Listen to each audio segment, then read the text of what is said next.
इस वीडियो में हम बात करेंगे 2018 में आई मूवी ए क्वाइट प्लेस की। ये एक साइंस फिक्शन थ्रिलर मूवी है जिसका कॉन्सेप्ट काफी डिफरेंट है। दोस्तों हाल में ही मैंने ये मूवी देखी और इस मूवी का मुझे कॉन्सेप्ट काफी यूनिक लगा। अगर आप ये मूवी देखते हैं तो आई बेट आपको भी ये मूवी काफी पसंद आएगी। इस मूवी को डायरेक्ट किया है जॉन क्रेसिंस्की ने। इस मूवी के मुख्य भूमिका में है खुद डायरेक्टर जॉन क्रेसिंस्की और इनका साथ निभा रही हैं हम सबकी फेवरेट एमिली ब्लंट। दोस्तों हालांकि ये मूवी काफी लैंग्वेजेस में रिलीज हुई है पर आप इस मूवी को किसी भी लैंग्वेज में देख सकते हैं। हाँ दोस्तों हैरान मत होइए, मैंने सही कहा क्योंकि इस मूवी में वर्बल कम्युनिकेशन ना के बराबर है। With this intro let's start the story.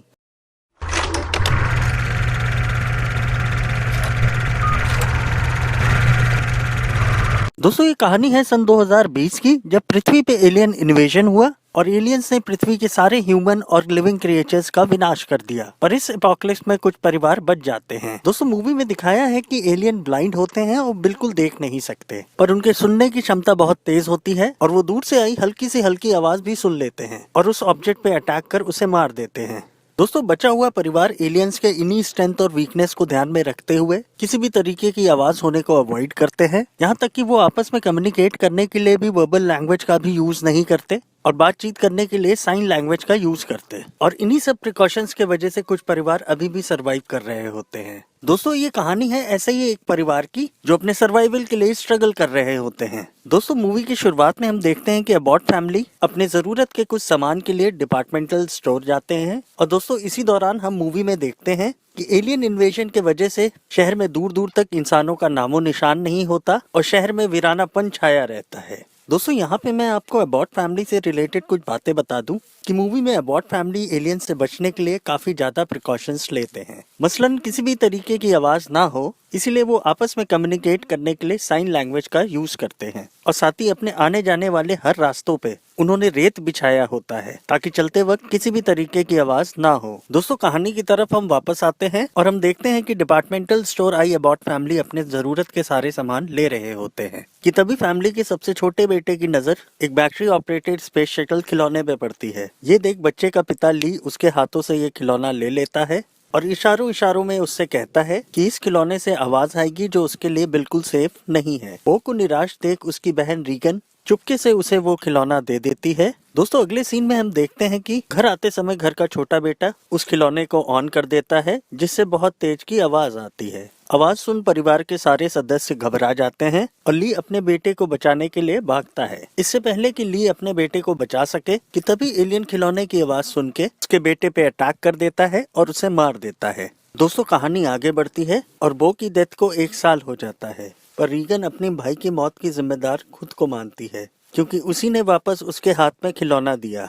दोस्तों अगले सीन में हम देखते हैं कि रीगन की माँ और ली की पत्नी एवलीन प्रेग्नेंट होती है और उसके प्रेगनेंसी का फाइनल स्टेज आ जाता है। दोस्तों मूवी में रीगन एक डेफ लड़की है जिसके वजह से उसके डैड ली ने उसे एक हेयरिंग एड दे रखी है। दोस्तों अगले सीन में हम देखते हैं कि ली अपने बड़े बेटे मार्कस को मछली पकड़ने नदी किनारे ले जाता है और मूवी में हम देखते हैं कि एक झरने के किनारे ली अपने बेटे से वर्बल कम्युनिकेशन करता है और बोलता है कि वो यहाँ पे सेफ है क्योंकि झरने की आवाज उनकी आवाज से तेज है जिस वजह से उनकी आवाज एलियन तक नहीं पहुंचेगी। दोस्तों मूवी में हम देखते हैं कि दोनों झरने के पास खड़े होकर जोर जोर से चिल्लाते हैं और खुश होते हैं। दोस्तों जिस वक्त ली और मार्कस मछली पकड़ रहे होते हैं उस वक्त रीगन अपने छोटे भाई बो के डेथ एनिवर्सरी पे उसके मेमोरियल जाती है। दूसरी तरफ मार्कस अपने पिता ली से कहता है कि रीगन बो की मौत के जिम्मेदार खुद को मानती है और अपने पिता से कहता है कि आप रीगन को बताएं कि आप अभी भी उससे बहुत प्यार करते हैं। मछली पकड़ने के बाद घर आते समय ली और मार्कस एक बूढ़े आदमी को देखते हैं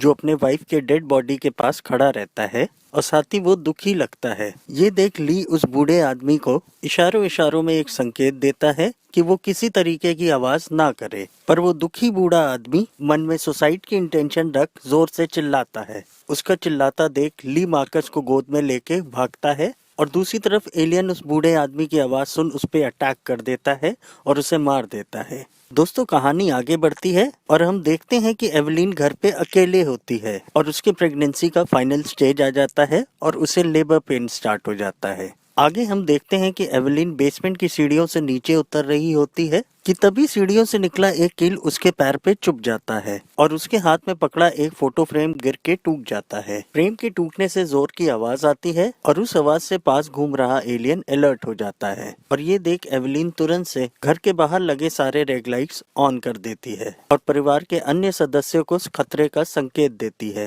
दोस्तों अगले सीन में हम देखते हैं कि आवाज सुन के एलियन घर पे घुस चुका होता है और दूसरी तरफ एवलीन अपने प्रेगनेंसी से स्ट्रगल करती है। और दोस्तों मूवी का ये सीन काफी टेंस भरा होता है। मछली पकड़ने गए ली और मार्कस घर के करीब आते ही घर के बाहर जले रेड बल्ब्स देख लेते हैं और ये देख ली अपने बेटे मार्कस से कहता है कि वो जाए और फायर क्रैकर्स में आग लगा के आए ताकि घर पे घुसा एलियन फायर क्रैकर्स की आवाज सुन के उसकी तरफ जाए। और मार्कस अपने पिता की बात मानते हुए फायर क्रैकर्स में आग लगा देता है। फायर क्रैकर्स के जलते ही ली तुरंत से अपने घर घुसता है और वो देखता है कि एवलीन बाथरूम में छुपी है और उसके हाथ में उसका नवजात बेटा होता है। क्योंकि नवजात शिशु आवाज कर रहा होता है तो ये देख ली तुरंत से एवलीन और बच्चे को बेसमेंट ले जाता है। बच्चा किसी भी तरीके की आवाज ना करे जिसके लिए ली बच्चे के मुंह पे ऑक्सीजन मास्क लगा के उसे डब्बे में बंद कर देता है और एवलीन को थोड़ा आराम करने के लिए बोलता है। और इसके बाद ली अपने दोनों बच्चों को ढूंढने के लिए घर से बाहर निकलता है और दूसरी तरफ मार्कस और रीगन एक अनाज घर के टावर पे चढ़ जाते हैं और आग लगाने की कोशिश करते हैं ताकि आग देख के उसके पिता उसे ढूंढने के लिए आ जाए। और दूसरी तरफ एवलीन अपने नवजात बच्चे के साथ बेसमेंट में आराम कर रही होती है और दूसरी तरफ घर की पाइप टूटने की वजह से बेसमेंट में पानी भर आता है जहाँ पे एवलीन अपने नवजात बच्चे के साथ सो रही होती है कि तभी उसकी अचानक से नींद टूटती है और वो देखती है